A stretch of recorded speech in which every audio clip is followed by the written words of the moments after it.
கர்த்தருடைய பரிசுத்த நாமத்திற்கு மகிமை உண்டாவதாக.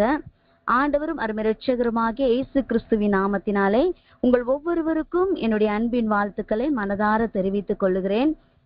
கர்த்தர் எனக்கு கொடுத்த நல்ல வாய்ப்புக்காக நான் என் தேவனை நான் துதிக்கிறேன். இந்த வாய்ப்பை கொடுத்த போதகர் ஐயாவுக்கும் என்னுடைய நன்றியை நான் தெரிவித்துக் கொள்ளுகிறேன்.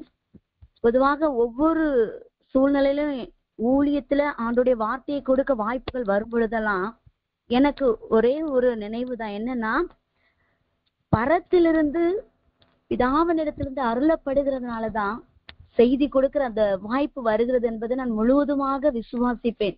அதே போல இந்த நாளிலும் நான் நினைத்து கூட பார்க்கல, திடீர் என்பதாக ஆண்டுடைய வார்த்தையை கொடுக்கும்படியான ஒரு வாய்ப்பு எனக்கு கர்த்தர் கொடுத்தார். உண்மையாகவே இது பரத்திலிருந்து எனக்கு அருளப்பட்டது என்பதை நான் விசுவாசித்து தாழ்மையோடு கூட நான் இதை ஏற்றுக்கொள்கிறேன். ஆண்டுடைய வார்த்தைக்கு நான் போவதற்கு முன்பதாக ஒரு சிறிய ஜெபம் செய்வோம். கர்த்தருடைய வார்த்தை நம்மோடு கூட ஆண்டவர் இடைப்பட போகிறார் வார்த்தையின் மூலமாய். ஆகவே நம் கண்களை மூடி ஜெபிப்போம். ஹல்லேலூயா. ஸ்தோத்திரம் ஸ்தோத்திரம் ஸ்தோத்திரம் அப்பா. ஓ நன்றி நன்றி ஆவியானவரே. ஓ ஹல்லேலூயா. ஸ்தோத்திரம் ஸ்தோத்திரம் ஸ்தோத்திரம். வரும் காலங்களில் முதற் பேரா நீர் இருக்க நாம் சோதரரா. வரும் காலங்களில் முதற் பேரா நீர் இருக்க நாம் சோதரரா. உம் கிருபையின் வார்த்தை வெளிப்படுத்தி ஆளுவோம் புது சிருஷ்டியிலே. உம் கிருபையின் வார்த்தை வெளிப்படுத்தி ஆளுவோம் புது சிருஷ்டியிலே. என் இயேசுவை நேசித்தீரோ எம்மாத்திரம் மன்னான நான் இன்னும் நன்றியுடன் துதிப்பேன். இன்னும் நன்றியுடன் துதிப்பேன். முன்னறிந்தே என்னை அழைத்தீரே. முதற் பேரா நீர் இருக்க. முன்னறிந்தே என்னை அழைத்தீரே. முதற் பேராய் நீர் இருக்க. ஆவியால் அபிஷேகித்து என்னையுமே உன் சாயலில் நான் வளர. ஆவியால் அபிஷேகித்து என்னையுமே உன் சாயலில் நான் வளர. ஆமே தகப்பனே. ஹல்லேலூயா. ஒரு மனிதனுடைய சத்தத்தை கேட்பதற்காக நாம் வரவில்லை, கர்த்தருடைய சத்தத்தை கேட்கும்படியாக வந்திருக்கிறோம். ஆமென். ஒவ்வொருவருடைய இருதயத்தை அப்பா நீங்க திறந்தருளுவீராக. ஹல்லேலூயா. ஸ்தோத்திரம் ஸ்தோத்திரம். மனுஷன் அப்பத்தினால் மாத்திரம் அல்ல, தேவனுடைய வாயிலிருந்து புறப்படுகிற ஒவ்வொரு வார்த்தையினாலும் பிழைப்பான் என்று எழுதியிருக்கிறபடி அப்பா உடைய வார்த்தையினால உடைய வல்லமை இந்த நாள்ல புறப்பட்டு வருவதாக. இந்த வார்த்தையில ஆண்டவரே ஸ்தோத்திரம் கேட்கிற இந்த ஆண்டவரே லிங்க்ல இணைந்திருக்கிற ஒவ்வொரு பிள்ளைகள் மேல உடைய வல்லமை நீர் அனுப்பும்படியாய் ஜெபிக்கிறோம் அப்பா. பலப்படுத்துவீராக. ஆண்டவரே ஸ்தோத்திரம். வார்த்தைக்கு விரோதமாய் கிரியை செய்கிற எல்லா அந்தகார வல்லமைகளை நசனாகி அதிகாரம்ல இயேசுவின் நாமத்துல முறியடித்து ஜெயத்தை சுதந்திரித்து உடைய கரத்துல ஒப்பு கொடுக்கிறப்பா. தாழ்த்துகிறேன், நீர் மகிமைப்படுவீராக. இயேசுவின் நாமத்தில் செபிக்கிறேன் நல்ல பிதாவே. ஆமென். ஹல்லேலூயா. இந்த நாளிலும் கர்த்தர் நமக்கு கொடுக்கிறதான வார்த்தை தியானிக்கும்படியாக கர்த்தர் கொடுத்த வார்த்தை ஏசாயா தீர்க்கதரிசியின் புத்தகம் 32வது அதிகாரம் 15வது வசனம். ஏசாயா தீர்க்கதரிசியின் புத்தகம் 32வது அதிகாரம் 15வது வசனம். உன்னதத்திலிருந்து நம்மேல் ஆவி ஊற்றப்படும் மட்டும் அப்படியே இருக்கும். அப்பொழுது வனாந்தரம் செழிப்பான வயல்வெளியாகும், செழிப்பான வயல்வெளி காடாக எண்ணப்படும். ஹல்லேலூயா. அருமையான ஒரு வார்த்தையை கர்த்தர் நமக்கு கொடுத்திருக்கிறார். இந்த இரவு வேளையிலே நம்மோடு கூட ஆவியானவர் இடைப்பட போகிறார். ஹல்லேலூயா. ஒரு மழை பொழியும் பொழுது, அது வானத்திலிருந்து பொழியும் பொழுது இந்த பூமியில என்னென்ன காரியம் நடக்கிறதுனா, காய்ந்து போன நிலங்கள் எல்லாம் அப்படி குளிர்விக்கப்படுகிறது. வறண்டு வெடித்து காய்ந்து போய் இருக்கிற ஒரு வறட்சியான சூழ்நிலையில இருக்கிற அந்த வனாந்தரத்தை போன்று இருக்கிற அந்த பூமியெல்லாம் என்ன ஆகுதுன்னா, நீரெல்லாம் நிரம்பி அவைகள் இழுத்து கொள்ளுகிறது. பூமி அந்த காய்ந்த நிலைமை மாறுகிறது. அடுத்ததாக பார்க்கும் பொழுது நன்றாக செடி புற்பூண்டுகள்லாம் அருமையாக முளைக்கும். இந்த மழை வரும் பொழுது அப்படி ஒரு செழிப்பான ஒரு நிலை இந்த பூமியிலே நடைபெறுகிறது. இப்படி மரங்கள் எல்லாம் காய்ந்து போன மரங்கள் எல்லாம் பூ பூக்க ஆரம்பிக்கிறது. இப்படி நிறைய மாற்றங்கள் நடைபெறுகிறது. ஒரு மழை வானத்திலிருந்து பொழிந்து பூமியில இத்தனை காரியங்கள் நடக்கும்போது நமக்கு தேவையான தண்ணீர் தேவை, நல்ல 6 பகுதிகள் நிறைகிறது. நமக்கு தேவையான தண்ணீர் கிடைக்கிறது. இன்னும் நிறைய வறட்சியான நிலைகள் எல்லாம் மாறி இப்படி பயங்கரமான ஒரு செழிப்பான நிலை மாறுகிறது. இதே போலதான் நம்முடைய ஆவிக்குரிய வாழ்க்கையில ஆண்டவராகிய இயேசு கிறிஸ்துவை ஏற்றுக்கொண்டு அவருக்காய் வைராக்கியமாய் வாழ்கிற ஒவ்வொரு தேவ பிள்ளையுடைய வாழ்க்கையில அந்த ஆவிக்குரிய நிலையில சில நேர சோதனைகள், பாடுகள், உபத்திரவங்கள் வரும் பொழுது சில நேரம் வனாந்தரத்தை போன்ற ஒரு பாதையை கடக்கிறது போல வாழ்க்கையில ஒரு சூழ்நிலை வந்து விடுகிறது. அப்படிப்பட்ட அந்த வனாந்தர நிலைகள் மாற வேண்டுமானால் ஒன்றே ஒன்று, நம்ம வாழ்க்கையில பரிசுத்த ஆவியானுடைய மகிமை வெளிப்பட வேண்டும். ஹல்லேலூயா. பரிசுத்த ஆவியானுடைய மலை, அந்த ஆவியாகிய மலை அவர் நம்மை நிரப்பும் பொழுது, அவருடைய மகிமை வெளிப்படும் பொழுது நம்முடைய வறட்சிகள், வனாந்தரம், செபிக்க முடியாத நிலை, தோத்தரித்து துதித்து பாட முடியாத நிலை, ஆண்டவருக்காக வைராக்கியமாய் வாழ முடியாத நிலை, கர்த்தருக்காக இன்னும் முன்னோக்கி போகணும்னு நினைக்கிறோமே அதை செய்ய முடியாதபடி பின்தங்கிய நிலை, குடும்பத்தின் நிலைகள், இன்னும் நம்மை சுற்றி சூழ்ந்து நிற்கிறவருடைய ஏளனமான பேச்சுகள், ஏதோ ஒவ்வொரு விதமான ஒரு வனாந்தரம் ஒவ்வொரு பிள்ளைகளுடைய வாழ்க்கையில உண்டு. அப்படிப்பட்ட ஆவிக்குரிய வறட்சி மாற வேண்டுமானால் ஒரே ஒரு காரியம்தான், உன்னதத்திலிருந்து நம்மேல் ஆவி ஊற்றப்படும் பொழுது, ஹல்லேலூயா, ஆவியானவர் ஒரு தேவ பிள்ளை நிரப்பிட்டார்னா அது எப்படிப்பட்ட வறட்சி ஆனாலும் அந்த வறட்சியை தேவ ஆவியானுடைய பிரசன்னம் உறிஞ்சி எடுத்து விடும். ஹல்லேலூயா. தேவ மகிமை, தேவ வல்லமை வெளிப்பட வெளிப்பட கிருபையின் மழை பொழிந்து கொண்டே இருக்கும், ஆவியின் மழை பொழிந்து கொண்டே இருக்கும். ஒரு எந்தெந்த சூழ்நிலை, நெருக்கம், இடுக்கணும், உபத்திரவத்தின் வழியாய் போய்கொண்டு இருக்கிறோமோ அந்த நிலைகள் மாறிக்கொண்டே இருக்கும். ஹல்லேலூயா. ஆவியானவருடைய மகிமை வெளிப்படும் பொழுது வனாந்திரம் செழிப்பான வயல்வெளியாய் மாறும். ஹல்லேலூயா. எந்த சூழ்நிலையில இன்றைக்கு நாம் இருக்கிறோம் என்பதை கர்த்தர் மாத்திரமே அறிவார். மனிதர்கள் முகத்தை பார்க்கும் பொழுது கர்த்தர் மாத்திரம்தான் இருதயத்தை அறிவார். மேல்தால மனிதர்கள் பார்த்து ஒரு எடை போடுவாங்க.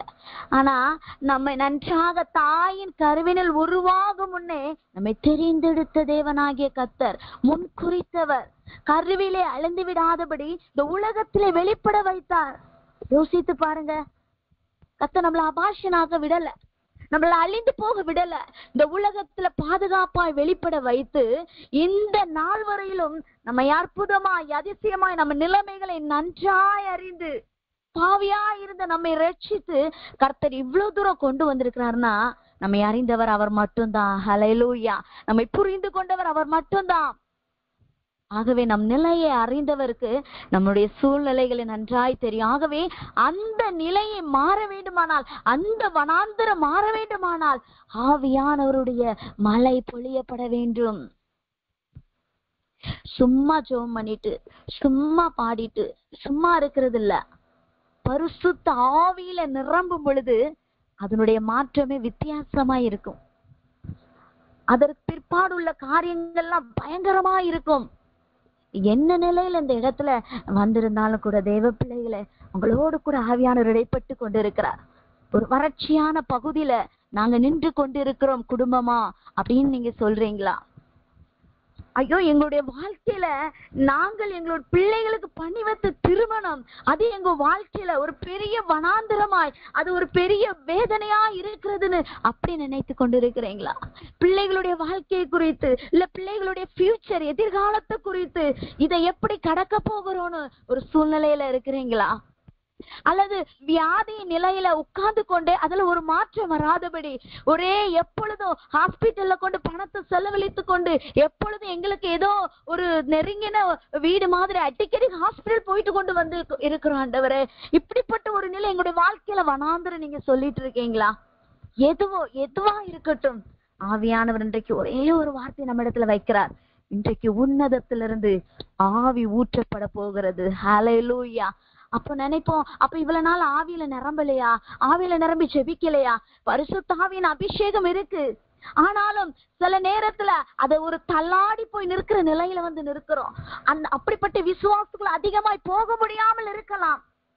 இல்ல அந்த பழைய ஆதியில தேவன் என்னை எப்படி நிரப்பினார், ஆவியில அபிஷேகத்துல நிரம்பினார், எவ்வளவு காரியங்களை கர்த்தர் எனக்கு தெரிவித்தார், எவ்வளவு தீர்க்க தரிசனங்களுடைய வாழ்க்கையில இன்னைக்கு அது மங்கி போயிட்டு அப்படின்னு நினைத்து சில பின்மாற்றத்தினால சில விளைவுகள், தேவையில்லாத பாரங்களை சுமக்கிற விளைவுகள்னால இன்றைக்கு ஒரு வனாந்திரம், ஒரு வறட்சி அதுல இருக்கிற ஆண்டவரேன்னு நீங்க சொல்லிட்டு இருப்பீங்கன்னா, இதோ கர்த்தருடைய வார்த்தை உங்களை நோக்கிதான் வந்து கொண்டிருக்கிறது.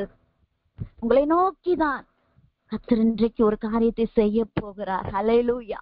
இந்த வார்த்தை வருகிறது என்றால் அவர் காய்ந்து போன வறட்சியா இருக்கிற, வாழவே முடியாத அந்த நிலையில தேவன் தம்முடைய ஆவியின் மலைய, அபிஷேக மலைய, கிருபையின் மலைய, ஆசீர்வாத மலைய பொழிய பண்ணுகிறார். ஹல்லேலூயா. எத்தனை பேர் நீங்க விசுவாசிக்கிறீங்க? இந்த வார்த்தையை கேட்கிற எத்தனை பேர் விசுவாசிக்கிறீங்க? நீங்க ரிசீவ் பண்ணுங்க. கர்த்தர் உங்களோடு தான் பேசி கொண்டிருக்கிறார். ஹல்லேலூயா. ஆமென். வனாந்திரம் மாற வேண்டுமானால் இந்த உலகத்துல மழை பொழியும் பொழுது அந்த வறட்சி மாறுகிறது. ஆவிக்குரிய வாழ்க்கையில கர்த்தரை ஏற்றுக்கொண்ட தேவ பிள்ளையோட வாழ்க்கையில பரிசுத்த ஆவியானுடைய அபிஷேகம், அவருடைய வார்த்தை வெளிப்படும் பொழுது வனாந்தரம் மாறும். ஹல்லேலூயா. 2 வித வனாந்தரங்களை குறித்து நான் சீக்கிரமாக அந்த செய்தியை முடிக்க விரும்புகிறேன்.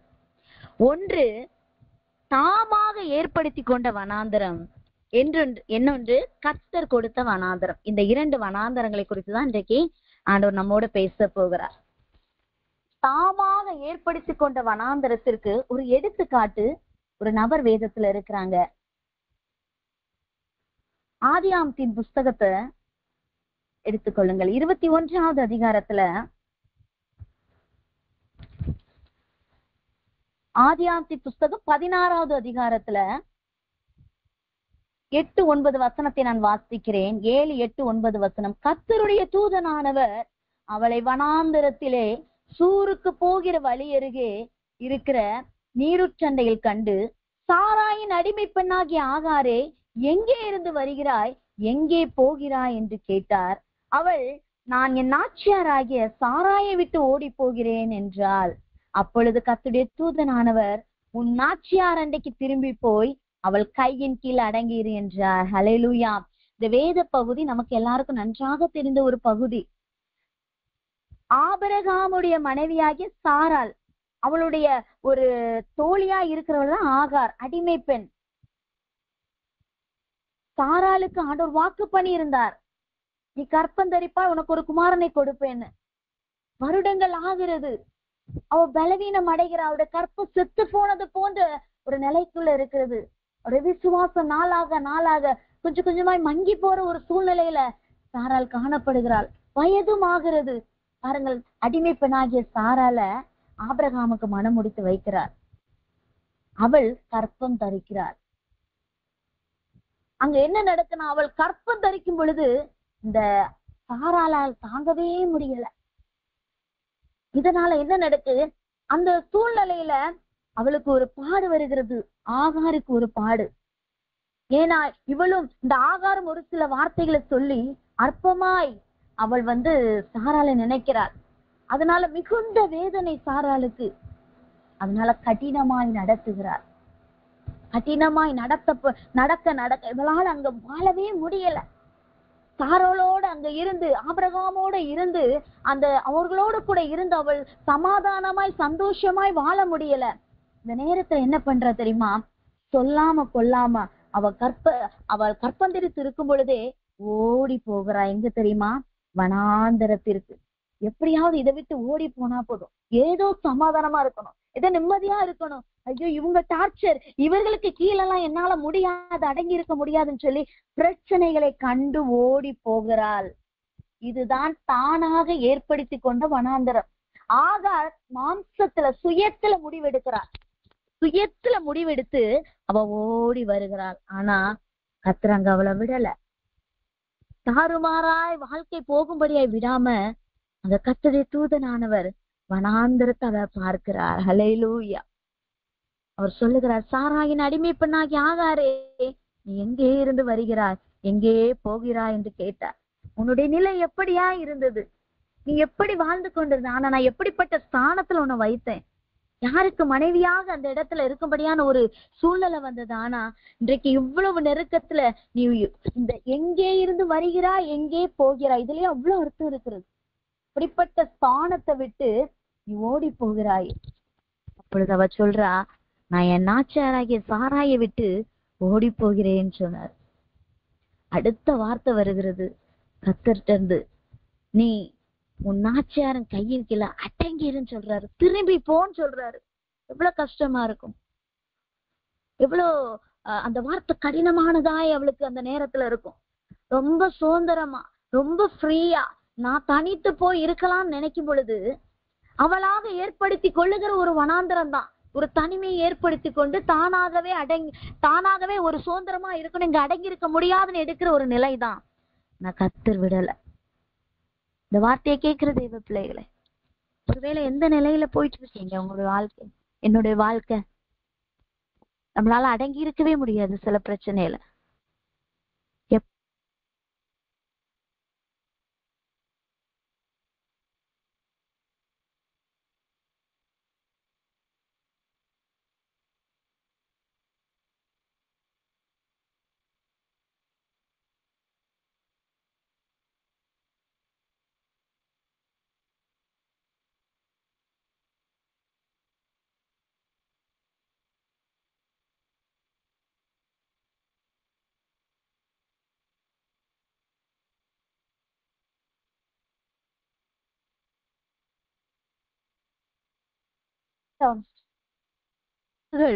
அது தோல்வியாய் முடிகிறது. மாம்சத்துல எடுக்கிற நாமாகவே ஏற்படுத்திக் கொள்கிற வனாந்திரம் நம்மை கண்ணீர் வடிக்க வைக்கிறது. அது ஒரு மிகுந்த பாடா இருக்கிறது. ஆனா அவள் ஏற்படுத்தி கொண்ட வனாந்திரத்துல அவ கர்த்தருடைய சத்தத்தை கேட்க ஆரம்பிச்சா. கடினமான வார்த்தை தான், திரும்பி போய் அதே இடமா, திரும்பி போய் அதே சூழ்நிலையா, அவர்களுக்கு கீழே இருக்கணுமா, அவர்களால நமக்கு உபத்திரவம். ஐயோ எத்தனை நாட்கள் இந்த போராட்டம். வேலை பார்க்கிற ஸ்தலங்கள், ஊழிய ஸ்தலங்களே எடுத்துக்கணும், நிறைய இடங்கள்ல கர்த்தர் சில நேரம் நம்மள அடங்கி இருக்க சொல்லுவார். கர்த்தர் சில நேரம் இங்கதான் இருக்கணும் அப்படின்னு அடங்கி இருக்க வைப்பார். ஆனா நம்மளால முடியாது. ஆனா கர்த்தர் என்ன சொல்லுகிறார்? மனிதனுடைய சத்தம் அல்ல, கர்த்தருடைய சத்தம் நாம் கேட்கணும். கர்த்தர் வார்த்தையின் மூலமாய் நம்மோடு என்ன சொல்லுகிறார்? கர்த்தர் குறித்த நேரத்துல ஒருவேளை நம்ம உபத்திரத்துல இருக்கிறோமா, வேலை பார்க்கிற இடம்னா அழகா டிரான்ஸ்பர் நமக்கு கொடுப்பாரு, இல்ல நமக்கு இடம் மாற்றி அருமையான ஒரு சூழ்நிலை ஏற்படுத்தி கொடுப்பாரு. ஆனால் அடங்கி இருக்கிற நாட்கள் கர்த்தருடைய மகிமை வெளிப்பட வேண்டும். அதற்காக கர்த்தர் நம்மளை அடங்கி இருக்க வைக்கிறார். கர்த்தருடைய வார்த்தை நிறைவேற வேண்டும். கர்த்தர் மகிமைப்படுத்துவதை அவர்களும் காண வேண்டும். ஆகவே சில நேரம் கர்த்தர் அடங்கி இருக்க சொல்லுவார். அந்த வார்த்தையை கேட்டு அவள் திரும்பி போனாள். பாடுகள் தான், ஆனாலும் தேவன் கைவிடவே மாட்டார். அடங்கி இருக்க வேண்டிய இடத்துல என்னால முடியாது அப்படின்னு கலங்கி கொண்டு இருக்கிறோமா?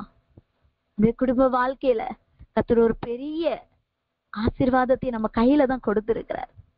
உபத்திரப்பட்டு கொண்டு இருக்கிறோம்ல, அடக்கி இருக்க முடியாத அளவுக்கு மிகுந்த ஏளனங்களை சந்தித்து கொண்டிருக்கலாம். நம்ம கையில தான் கர்த்தர் ஆசீர்வாதத்தை வைத்திருக்கிறார். அது நம்ம குடும்பத்திற்கு கர்த்தர் நம்மை கொண்டு காண்பிக்க விரும்புகிறார். ஆகவே தேவ மகிமை வெளிப்படுவதற்கு நாம் இன்றைக்கு தானாக ஏற்படுத்தி கொண்ட வனாந்திரத்துல உட்கார்ந்து கொண்டு அழுது கொண்டு இருக்கிறீங்களா? இன்றைக்கு கர்த்தருடைய சத்தம் உங்களை நோக்கி வருகிறது. இன்றைக்கு அந்த வனாந்திரத்தை விட்டு நீங்க வெளியே வாங்க தேவ பிள்ளைகளே. இன்றைக்கு நீங்களா ஏற்படுத்தி கொண்டு உட்கார்ந்து நல்லா யோசிச்சு பாருங்க. கர்த்தர் உங்களோடு இடைப்பட்டு கொண்டு இருக்கிறார். இது கர்த்தர் கொடுத்த வனாந்திரமா, நீங்களா ஏற்படுத்தி கொண்ட வனாந்திரமா? இது நீங்களா ஏற்படுத்தி கொண்டது. அப்படியானால் அதுல இருந்து வெளியே வந்துருங்க.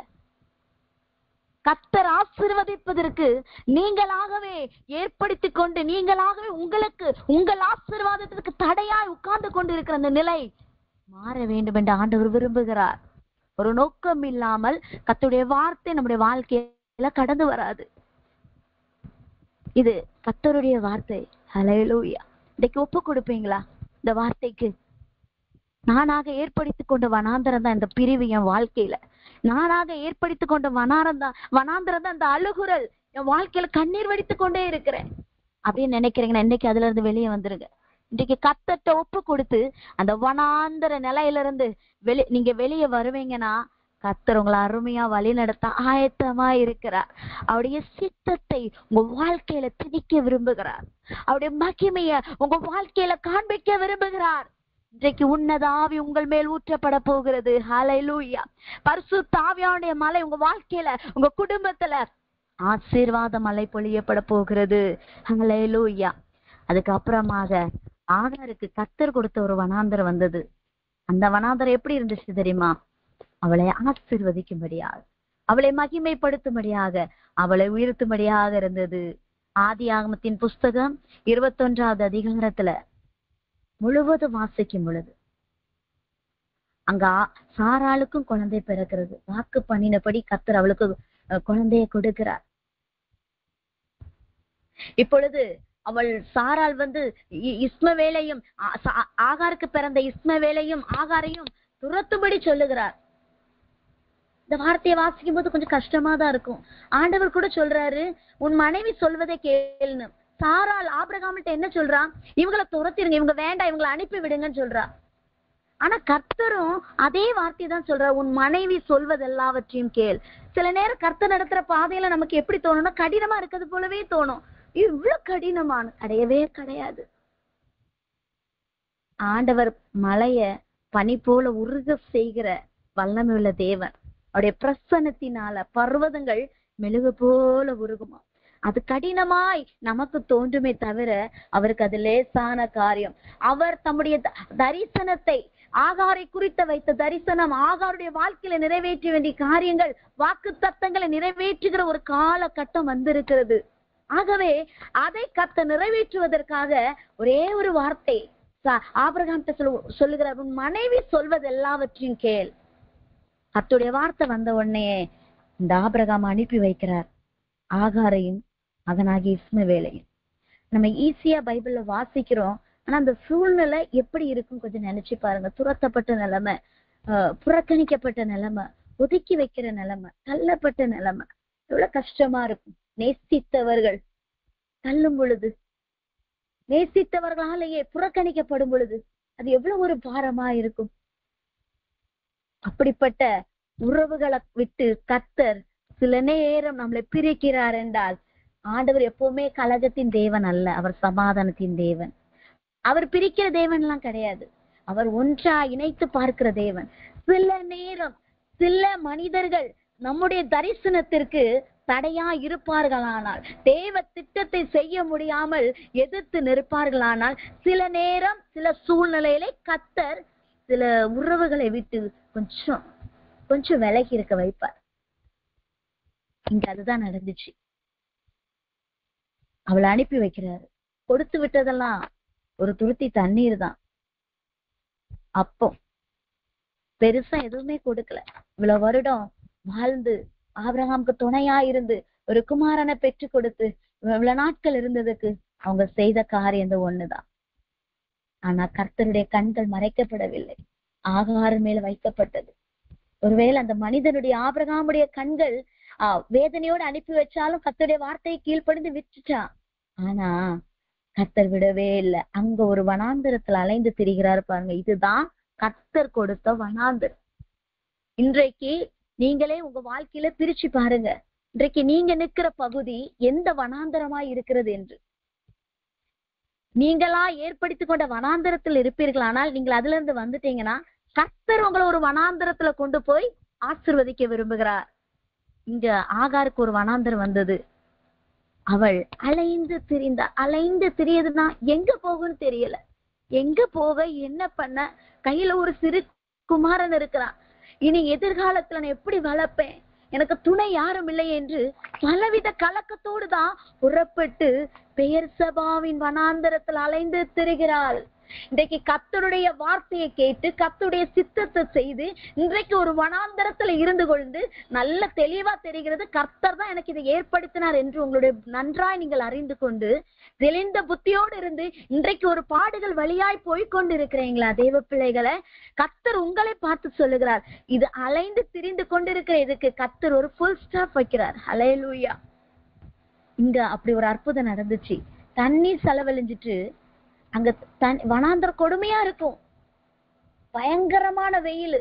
அந்த வனாந்தர பாருங்க, அந்த உஷ்ணம், அந்த வெயில், அந்த சூடு, மணல். அங்க இப்ப மரங்கள், நிழல் திறக்கிற மரங்கள் கிடையாது. ஒரு மனுஷனை கொன்றும் இந்த உஷ்ணம். அப்படி அழித்து போடுகிற ஒரு வனாந்தரத்துலதான் இவங்க அலைந்து திரிகிறார்கள். பிள்ளையும் நானும் என்ன செய்ய நினைக்கும் பொழுது அங்க கண்ணீரோடு இருக்கும்போது, இப்போ தண்ணி தீந்துடு, இப்ப தண்ணி குடிச்சாதான் கொஞ்சம் பலனாவது இருக்கும். தண்ணியும் இல்ல. அந்த நேரத்துல ஒரு அம்பு இங்க இருந்து பாய்ந்தா எவ்வளவு தூரத்துல போய் நிக்கிறோமோ அவ்வளவு தூரத்துல போய் உட்கார்ந்து ஆகாரம் அழுகிறாள். காரணம், பிள்ளை அழுது கொண்டு, பிள்ளைகளுடைய அழுகையை அவளால பார்க்க முடியல. பிள்ளைகளுடைய வேதனைய தாயால பொறுக்க முடியல. இப்படி ஒரு வனாந்தரத்துல என்னையும் என் பிள்ளைகளையும் ஒதுக்கி விட்டார்களே, தள்ளி விட்டார்களே, நாங்கள் புறக்கணிக்கப்பட்டோமே, எவ்வளவு நொந்து அழுதுருப்பா. ஆகா, அந்த இடத்துல கர்த்தர் பிள்ளையின் சத்தத்தை கேட்டார். ஹல்லேலூயா. அவன் முடிவெடுத்தா இனி பிள்ளை இறந்துரும், நானும் அடுத்தது இறந்துருவேன், முடிந்து போய் விட்டது என்று நினைக்கும் போதுதான் கர்த்தர் ஒரு புது ஆரம்பத்தை நம்முடைய வாழ்க்கையில வைக்கிறார். ஹல்லேலூயா. முடிந்து போனது என்னுடைய வாழ்க்கையை அவ்வளவுதான் நினைக்கும் பொழுது கர்த்தர் ஒரு ஆரம்பத்தை வைக்கிறார். அந்த இடத்துல என்ன நடக்கிறது? தேவன் பிள்ளையின் சத்தத்தை கேட்டார். தேவதூதன் வானத்திலிருந்து ஆகாரை கூப்பிட்டு, ஆகாரே உனக்கு என்ன சம்பவித்தது? பயப்படாதே. அருமையாய் விசாரிக்கிறார். பயப்படாதே, அன்போடு கூட விசாரிக்கிறார். கர்த்தருடைய தூதனானவர் அந்த இடத்துல பாருங்கள், பிள்ளை இருக்கும் இடத்திலே தேவன் அவன் சத்தத்தை கேட்டார். எங்க வனாந்திரமோ, எங்க பயந்தார்களோ, எங்க அவர்கள் கண்ணீர் வடித்தார்களோ அவர்கள் பக்கத்திலேயே அந்த வனாந்திரத்துல அவ்வளவு சீக்கிரத்துல தண்ணீர் வராது. ஒரு பிளவை ஏற்படுத்தி அவங்க பக்கத்திலேயே தண்ணீரை, நீரூற்றை காண்பித்து கொடுத்து துருத்திய நிரப்பினால் ஆசீர்வதிக்கிற தேவன் எந்த பகுதியா இருந்தாலும் சரி, அது எவ்வளவு கொடூரமா இருந்தாலும் அவருடைய உன்னத ஆவி ஊற்றப்படும் பொழுது, அவருடைய வார்த்தை வெளிப்படும் பொழுது பயங்கரமா இருக்கும், மகிமை வெளிப்படும். ஹல்லேலூயா. அது எப்படிப்பட்ட வறட்சியையும் அது புரட்டி போட்டு விடும். ஹல்லேலூயா. இதுதான் கர்த்தர் கொடுத்த வனாந்திரம். இதுக்கு எந்த வனாந்தரத்துல இருக்கிறீங்களோ, ஒருவேளை கர்த்தர் கொடுத்த வனாந்தரத்துலதான் நான் அனுபவிச்சுட்டு இருக்கேன் சிஸ்டர் நினைக்கிறீங்களா? இந்த கர்த்தர் கொடுத்த வனாந்தரம் போன்ற ஒரு பகுதியில தான் நான் வாழ்ந்து கொண்டு இருக்கிறேன். இது எனக்கு கொடுக்கப்பட்ட சிலுவை, இதை நான் சுமக்கணும் நீங்க நினைச்சிட்டீங்கன்னா உண்மையாகவே கர்த்தர் உங்களை பாக்கியவதியாய், பாக்கியவானாய் வைக்கிறார். ஹல்லேலூயா. ஏன் தெரியுமா? கர்த்தருடைய சித்தத்திற்கு ஒப்பு கொடுத்தபடினால கர்த்தர் உங்க வாழ்க்கைய அலங்கரிக்க விரும்புகிறார். ஆவிக்குரிய வரங்களினாலும், ஆவிக்குரிய வல்லமையினாலும், ஆவிக்குரிய கிருபைகளினாலும் உங்களை நிரப்பி அந்த வறட்சியான பகுதியிலே கர்த்தர் உங்களை கலங்கரை விளக்கமாய் வைக்கிறார். ஹல்லேலூயா. அது ஊழியமாய் இருந்தாலும் சரி, அது வேலையாய் இருந்தாலும் சரி, கொடுக்கப்பட்ட ஒரு சபையாய் இருந்தாலும் சரி, அது எதுவாய் இருந்தாலும் சரி, இன்றைக்கு கர்த்தர் கொடுத்த வனாந்தரத்துக்குள்ள வருவீங்கன்னா உங்களுக்கு ஒரு பெரிய மாற்றத்தை கர்த்தர் வைக்க விரும்புகிறார். ஹல்லேலூயா. இப்படியாய் தேவன் ஆகாரை ஆசீர்வதித்தார். அங்கிருந்து அவளுக்கு அவனுடைய வார்த்தை வந்தது. தேவன் அதை பார்ப்பதற்கு அவருடைய கண்களை திறந்தார். அந்த ஆசீர்வாதத்தை பார்க்க அவருடைய கண்களை திறந்தார். அவ பலன் இழந்து போய், சோர்ந்து போய், விசுவாசத்துல குறைந்துதான் போயிருப்பான். இந்த நேரம் அவருக்கு ஒரு பலம் வந்தது பாத்தீங்களா? கர்த்தருடைய கண்களை திறந்தார். அது உன்னத ஆவி, தேவனுடைய அன்பு அந்த இடத்துல பொழிந்தரப்பட்டது. அவருடைய மகிமை அந்த இடத்துல வெளிப்பட்டது. தேவன் பிள்ளையுடனே இருந்தாராம். ஸ்தோத்திரம். நம்ம கூடவே இருக்கிற ஆண்டவர், நமக்கு துணையாகவே இருக்கிறவர், நம்ம கைவிடவே மாட்டார். ஒருவேளை நம்ம குடும்பத்தார் நம்மள வனாந்தரத்துல கொண்டு விட்டுட்டாங்களா, என்னுடைய வாழ்க்கை வனாந்தரத்துல என்ன என் பிள்ளையும் கொண்டு விட்டுட்டாங்க அப்படின்னு கலங்கி கொண்டு இருக்கிறீங்களா? தேவ பிள்ளைகள், இந்த வனாந்தரம் தான் உங்க வாழ்க்கையை மாற்ற போகிறது. இந்த வனாந்தரத்துலதான் கர்த்தர் நியாயம் விசாரிக்க போகிறார். இந்த வனாந்தரத்துல தேவனுடைய நீதி விளங்க போகிறது. வனாந்தரத்துல நீங்க காத்திருப்பீங்களா தேவ சமூகத்துல? இந்த வனாந்தரத்துல நீங்க கீழ்ப்படிந்து உட்காருவீங்கன்னா கர்த்தர் செய்கிற மகிமை அது பயங்கரமானதா இருக்கும். ஹல்லேலூயா, ஹல்லேலூயா. ஓ நன்றி. ஆவியானவர் நம்மோட இடைப்பட்டு கொண்டு இருக்கிறார். ஸ்தோத்திரம், ஸ்தோத்திரம். எவ்வளவு இப்படி எங்க வாழ்க்கையில போய் லாஸ்ட் மரணம் வரையிலும் எங்களுக்கு இந்த பாடுகளை தானே ஆண்டவரே, இந்த பாடுகள் தானான்னு ஒருவேளை கேள்வி கேட்கறது போல ஒரு நிலையில நான் இருக்கிறேன்னு நீங்க நினைக்கிறீங்களா? எத்தனை நாட்கள் இந்த வனாந்தரம், எத்தனை ஐயோ இந்த வனாந்தரம் முடிவதற்குள்ளாக எங்க ஆயுள் குறைஞ்சிரும் அப்படின்னு நினைக்கிறீங்களா? கர்த்தர் உங்களை உடைச்சு உருவாக்குகிறார். இன்றைக்கு விலையேற பெற்ற பாத்திரமாய் மாற்ற வேண்டுமாடா. அநேகருக்கு முன்பதான் ஆசீர்வாதமாய் நம்முடைய பாத்திரம் நிரம்பி வழிது அது மற்றவருடைய வாழ்க்கைக்கு போக வேண்டுமானால் கர்த்தர் சில நேரம் நம்மளை உடைக்கதான் செய்வார். பிரகாசிக்க வேண்டுமானால் சோதிக்கப்படுகிறது நல்லது. நம்ம பிரகாசிக்க வேண்டுமானால் சில நேரம் நம்ம சோதிக்கப்படுகிற சூழ்நிலை நம்முடைய வாழ்க்கையில வந்து கொண்டுதான் இருக்கும். இது நம்மள நாளுக்கு நாள் வலிமை பெறதான் செய்யும், ஸ்ட்ராங்காக்கி கொண்டுதான் இருக்கும். நிலந்து போக வைக்காது. நீங்க ஒரு நிமிஷம் யோசித்து பாருங்க. உங்க வாழ்க்கையில வந்த சோதனையில, உங்க வாழ்க்கையில வந்த பாடுகள்ல இன்றைக்கு நீங்க எப்படி இருக்கீங்க? பயந்தாங்கொழி போல இருக்கீங்களா? ஸ்ட்ராங்கா இருக்கீங்களா? கர்த்தர் உங்களை பலப்படுத்தி இருக்கிறார். இன்றைக்கு நீங்க வந்த பாதையில ஒருத்தரை கண்டா அருமையா அவர்கள் முன்பதாய் கர்த்தருடைய நாமத்தை சொல்லி அவங்கள பலப்படுத்தி தைரியப்படுத்துகிற அதிகாரமும் வல்லமை கர்த்தர் உங்களுக்குள்ள வைத்திருக்கிறார் தெரியுமா? விலையேற பெற்ற ரட்சிப்பு எவ்வளவு பெரிய என்னென்ன ஆசீர்வாதங்கள் வேணும்னு நினைச்சாலும் அதை விட மேலானது விலையேற பெற்ற ரட்சிப்பு. சிலுவையில் ஆண்டவராக இயேசு கிறிஸ்து உங்களுக்காகவும் எனக்காகவும் சம்பாதித்து கொடுத்திருக்கிறார். ஆகவே இது நம்முடைய வாழ்க்கையில இந்த உபத்திரவெல்லாம் தற்காலிகமானது. இந்த உபத்திரம் நமக்கு பொறுமையை கொடுத்து கொண்டே இருக்கும். நம்ம தேவனுடைய காரியத்தை சுதந்திரத்து கொண்டே இருப்போம். தேவன் நம்முடைய வாழ்க்கையில எதை கொடுக்கிறாரோ அதை சுதந்திரத்து கொண்டு போய்கொண்டே இருப்போம். ஹல்லேலூயா. இன்னும் ஒரு வனாந்தரத்தை சொல்லி நான் முடிக்க விரும்புகிறேன். ஆதியாகமத்தின் புத்தகம் 26வது அதிகாரம். இங்க ஈசாக்குடைய வாழ்க்கையில ஒரு வனாந்தரம் வருகிறது. பயங்கரமான ஒரு பஞ்சமான நாட்கள். தேசத்துல பஞ்சம் உண்டாயிட்டு. இது ஒரு வனாந்தரம், இது ஒரு வறட்சி. இந்த பஞ்சம் பயங்கர கொடிதானதா இருந்தது. அநேகர் குடும்பமாய் வாழும்போது நினைப்பாங்க, நம்ம அந்த பட்டணத்துல போய் இருந்தா படிப்பதற்கு, பிள்ளைகளுடைய படிப்பதற்கு, நம்முடைய வேலை வாய்ப்புக்கு, நம்முடைய கொஞ்சம் நன்றாய் வாழ்வதற்கு ஏற்றாற் போல இருக்கும் அப்படின்னு பெயர்ந்து போவதற்கு சில நேரம் வரும். பெயர்ந்து போவோம். அதே போல இங்க அப்படிப்பட்ட மனநிலை ஈசாக்குக்கு வந்திருக்கலாம். ஆனா ஒன்று, கர்த்தர் என்ன சொல்லுகிறார் என்று பார்த்தார். கர்த்தர் ஈசாக்குக்கு தரிசனமாகி, நீங்க எகிப்துக்கு போகாமல் நான் உனக்கு சொல்லு தேசத்துல குடியிருன்னு சொன்னாரு. அது மாத்திரம் அவர் சொல்லல, நான் உன்னோட கூட இருந்து உன்னை ஆசீர்வதிப்பேன்னு நிறைய வாக்கு கொடுக்கிறாரு. நான் உன் சந்ததிக்கு இந்த தேசத்தை தருவேன்னு சொல்றாரு. ஆண்டவர் வாக்கு கொடுக்கும் போது எல்லா சூழ்நிலையும் எதிராக இருந்தது ஈசாக்குக்கு. நன்றாக கேட்டுக்கொள்ளுங்க. அதாவது கர்த்தருடைய வார்த்தை வரும் பொழுது நமக்கு எல்லாமே எதிராதான் இருக்கும், எல்லாமே சாதகமாலாம் இருக்காது. ஆனா கர்த்தருடைய வார்த்தையை விசுவாசித்து நம்பி ஒரு தேவ பிள்ளை அந்த வார்த்தைக்கு கீழ்ப்படிந்து எப்படி உட்கார்றாங்களோ அப்பதான் அந்த வாக்கு தத்துவம் நிறைவேறும். ஆனா முதலாவது பாருங்க, அந்த வாக்கு தத்துவம் நிறைவேறாத அளவுக்கு தான் அந்த எல்லைக்கு பிசாசு கொண்டு போவான். அதான் நம்ம சூழ்நிலை எண்ணத்தெல்லாம் அப்படி கொண்டு போயிடுவான். இது எங்க நடக்க போகிறது, இனிமேலா அப்படி நிறைய கேள்விகள் நமக்குள்ள வந்துரும். ஏன்னா முத அந்த வார்த்தைக்கு விரோதமா தான் நம்முடைய வாழ்க்கையை கெடுக்க பார்ப்பான் பிசாசு. ஆனா அந்த இடத்துல கர்த்தருடைய வார்த்தையை விசுவாசிச்சு இருக்கிற தேவ பிள்ளையோட வாழ்க்கையில பெரிய மறுமலர்ச்சி உண்டாகும். இங்க தேசத்துல வாசம் பண்ணு சொன்ன கர்த்தருடைய வார்த்தையை கேட்டு அந்த இடத்துல உட்கார்ந்துட்டாரு. உட்கார்ந்தா பிரச்சனை தான் ஆரம்பிக்கும். நம்ம நினைப்போம், கர்த்தர் தானே சொன்னார், கர்த்தருடைய வார்த்தை கீழ்ப்படின்னு தானே வந்தேன், ஆனா ஏன் எனக்கு இவ்வளவு பாடு? கர்த்தர் உட்கார வச்சானா கர்த்தர் அங்க எல்லாவற்றிலும் நம்மளை பிரித்து எடுத்துக்கொண்டே இருப்பார். நம்மளை வேறு பிரித்து காண்பித்து கொண்டே இருப்பார். நம்ம மேல வச்ச மகிமைய அங்க விளங்க பண்ணி கொண்டிருப்பார். நம்மோடு இருக்கிறவர்களுக்கும் அந்த ஆசீர்வாதம் விளங்கும். முத அங்க பிரச்சனை வருது. அபிமெலேக்கு ராஜா ஈசாக்குடைய மனைவிய பார்க்கிறார்.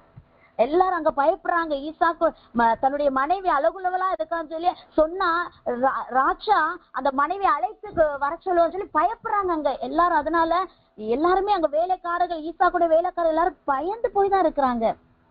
ஆனா அபிமெலேக்கு ராஜாவுடைய கண்களை கர்த்தர் மாற்றினார். அவன் ஜன்னல் வழியாய் பார்க்கும் பொழுது பாருங்க, அவள் கணவனும் மனைவியுமாய் அந்த இடத்துல பேசிட்டு கொண்டு இருப்பதை அவர் பார்க்கிறார். அது ஒரு சகோதரி என்று சொன்னால் சகோதரி போல இல்லையே, மனைவியா இருக்கிறாரே என்பதை அறிந்து ஈசாக்கு அழைப்பித்து சொல்லுகிறார். அபிமெலேக்கு ஈசாக்கு அழைத்து சொல்லுகிறார், அவள் உன் மனைவியா இருக்கிறாளே, பின்ன ஏன் அவளை உன் சகோதரி என்று சொன்னா என்றான். அதற்கு ஈசாக்கு, அவள் நிமித்தம் நான் சாகாதபடிக்கு இப்படி சொன்னேன் என்றான். ஆனா அபிமெலேக்கு, எங்களிடத்தில் ஏன் இப்படி செய்தா என்று சொல்லி அந்த இடத்துல அவர் அதிகமாய் கர்த்தரால அவர் கண்களை மாற்றுறார். கர்த்தரால உணர்த்தப்பட்ட அங்க ஒரு காரியம் நடக்கிறது. யார் எதிரா இருந்தாங்களோ, யாருக்கு பயந்தார்களோ அவர்களே அவர்களுக்கு பாதுகாப்பாய் மாறினார்கள். அல்லேலூயா. அபிமெலேக்கு ராஜா சொன்ன வார்த்தை என்ன தெரியுமா? ஆதியாகமத்தின் புஸ்தகம் 26வது அதிகாரம் 11வது வசனத்துல, அபிமெலேக்கு இந்த புருஷனை ஆகிலும் இவன் மனைவியை ஆகிலும் தொடுகிறவன் நிச்சயமாய் கொலை செய்யப்படுவான் என்று எல்லா ஜனங்களுக்கும் அறிய சொன்னான். அல்லேலூயா. அவனாகவே அபிமெலேக்கு தான் எதிர்த்து நின்னான். அபிமெலேக்கு ராஜாவே அங்க இவர்களுக்கு சாதகமாய் மாறுபடியாய் மாற்றினார். கர்த்தருடைய வார்த்தைக்கு கீழ்ப்படியும் பொழுது யாரெல்லாம் நமக்கு பயந்து கொண்டு இருக்கிறோமோ அவங்கள வச்சுதான் கர்த்தர் நம்மள நேர் வழியா நடத்தி கொண்டே இருப்பார். எதிராளி நிமித்தமாய் நம்மள ரொம்பவே அவருக்குள்ளாக கர்த்தருக்குள்ளாக திடப்படவும் அவரை நோக்கி நாம் வேண்டுதல் செய்ய நம்மள நேர்த்தியா சூப்பரான வழியில கர்த்தர் கொண்டு போவார். ஹல்லேலூயா. அவரே அவருக்கு அபிமெலேக்கு ராஜாவை பாதுகாப்பா இருக்கும்படியாய் கர்த்தர் மாற்றி கொடுத்தார். அதோடு முடியல. அடுத்தது அந்த தேசத்துல விதை விதைக்கிறார். பஞ்ச காலத்துல விதையெல்லாம் விதைச்சா ஒண்ணுக்குமே ஆகாது. காரணம் கர்த்தர் சொன்ன வாக்கு, அந்த வார்த்தை. கர்த்தர் என்னோட இருக்கிறாரு, அவர் என்னை சந்ததி ஆசீர்வதிப்பார் அப்படின்னா தேவன் அவர் என்னை ஆசீர்வதிப்பார். இந்த விதையை விதைத்து இதுல பலன் வர அவர் என்னை ஆசீர்வதிப்பார் என்று அவர் அந்த இடத்துல விதை விதைக்கிறார். கர்த்தர் அதை 100 மடங்கு பலனடைய செய்கிறார். அவன் ஐஸ்வர்யவான் ஆகிறான். இது எல்லாமே பஞ்சகாலத்துலதான் நடக்கிறது.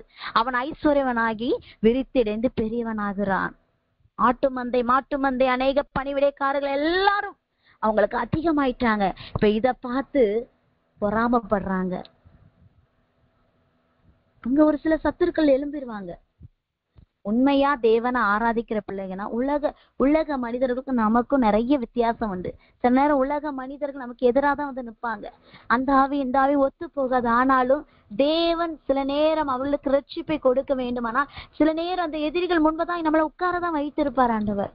நிமித்தம் தேவன் தம்முடைய மகிமை அவர்களுடைய வாழ்க்கையில காண்பிக்கணும். நாம பெற்றுக்கொண்ட ரட்சிப்பின் சந்தோஷம் அவங்களுக்கு கிடைக்கணும். அந்த இடத்துல பாருங்க, அவங்க பண்ண ஒரே காரியம், விதைப்பதற்கு தண்ணீர் மழை கிடையாது, துறவு தோண்டினாங்க. அது வனாந்தரமான பகுதி தான்.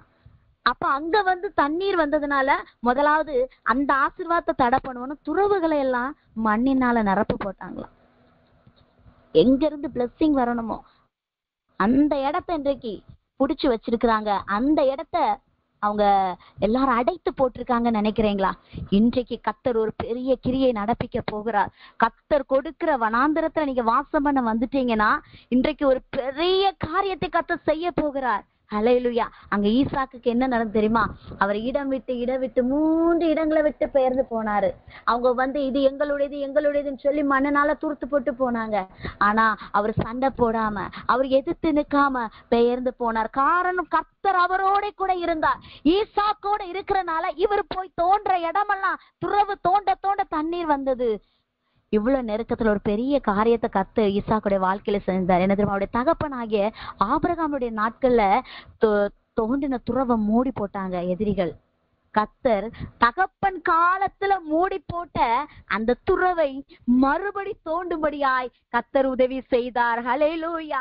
என் தகப்பனுடைய ஆசீர்வாதம், என்னுடைய குடும்பத்தின் ஆசீர்வாதம், இது எங்களுடைய நிலம், எங்களுடைய சொத்துன்னு ஒருவேளை ஏதேதோ சொல்லியிருக்கலாம்.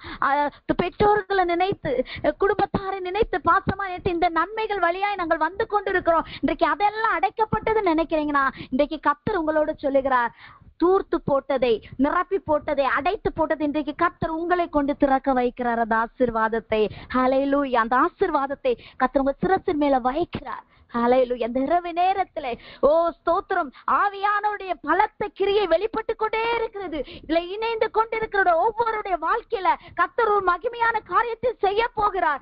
ஹல்லேலூயா. அதை யாரும் தடுத்து நிறுத்த முடியாது. ஒரு குறிப்பிட்ட சூழ்நிலையில வந்தோன்னு எதிரிகள் நின்னாங்க, அதை தூர்த்து போட முடியல, துறவை தூர்த்து போட முடியல. அங்க வாக்குவாதம் பண்ணவங்களா ஸ்டாப் ஆயிட்டாங்க. அப்பதான் அந்த ஒரு துறவுக்கு அவர் பெயர் வைக்கிறார், ரெகோபோத். ஹல்லேலூயா. பள்ளிக்கு பெருகும்படியான ஒரு சூழ்நிலையை கட்டளையிடுகிறார். இன்றைக்கு ஒரு கர்த்தர் ஒரு முற்றுப்புள்ளி வைக்கிறார். ஒரு இடத்துல அவங்களை எல்லாம் ஸ்டாப் பண்றார். எதிர்த்து நின்னவைகள் ஓ பிசாசின் பிடியில அதிகமா எங்களுடைய வருமானங்கள், எங்களுடைய வாழ்க்கை எல்லாம் அழிக்கப்பட்டு கொண்டே இருக்கிறது, பலவீனமாய் கொண்டே இருக்கிறோம். எல்லாவற்றும் கர்த்தர் ஒரு முற்றுப்புள்ளி வைக்கிறார். ரெகோபோத்தை கர்த்தர் கட்டளையிடுகிறார். கர்த்தர் கொடுத்த வனாந்தரத்திற்கு வருவோமானால் இந்த வறட்சி மாறும். அவருடைய வார்த்தை வரும் பொழுது, அவருடைய அபிஷேக மழை பொழியும் பொழுது ஒரு பெரிய சூழ்நிலையை கர்த்தர் அற்புதமாய் மாற்றி கொடுப்பார்.